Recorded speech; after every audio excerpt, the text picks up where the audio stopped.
أسئلة المتابعين الجزء الثاني. من فترة نزلت لكم منتدى قلت لكم فيه اسألوني، بس لأنه أنا قبل نزلت 2 من المنتدى واليوم انتبهت على المنتدى الثاني، فلهيك اليوم راح نسوي الجزء الثاني من أسئلة المتابعين. صل على النبي وأذكر الله. السؤال الأول: هل أنت مسلم؟ يعني أنا لسه من شوية من ثانيتين قايل لك صل على النبي وأذكر الله، كيف ما راح أكون مسلم؟ أكيد أنا مسلم.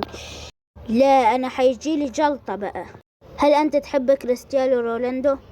شوف صراحة أسلوب لعب رونالدو جبار.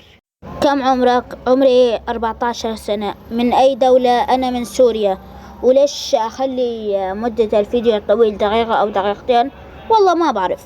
ليش بتخلي مدة الفيديو دقيقة أو دقيقتين فقط؟ جاوبت على هذا السؤال. من وين أنت؟ أنا من سوريا. وهل تحب المصريين؟ أكيد، كل الدول العربية فوق راسي.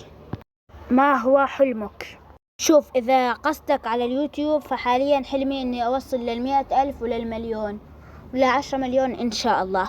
وإذا قصدك بالحياة الواقعية إني أدخل الجنة. أي مسلم بيتمنى الجنة، صح؟ ليش اخترت اسم هيرو؟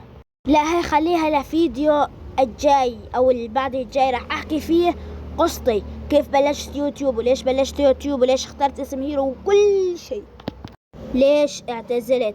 الصراحة لما اعتزلت كان الشغف معدوم زيادة عن يعني مو بس معدوم خالص، ماكو شغف بالمرة. وهلأ حاليا رجع الشغف ولهيك رجعت وبس. والله هذا كان فيديو اليوم. لا تنسوا اللايك والاشتراك واكتبوا لي بالتعليقات تعليقات يعني حلوة وجميلة، وأنا راح أختار أكثر 5 تعليقات حلوة ويعني كويسة وأحطها بالفيديو الجاي وبس. والله سلام لي.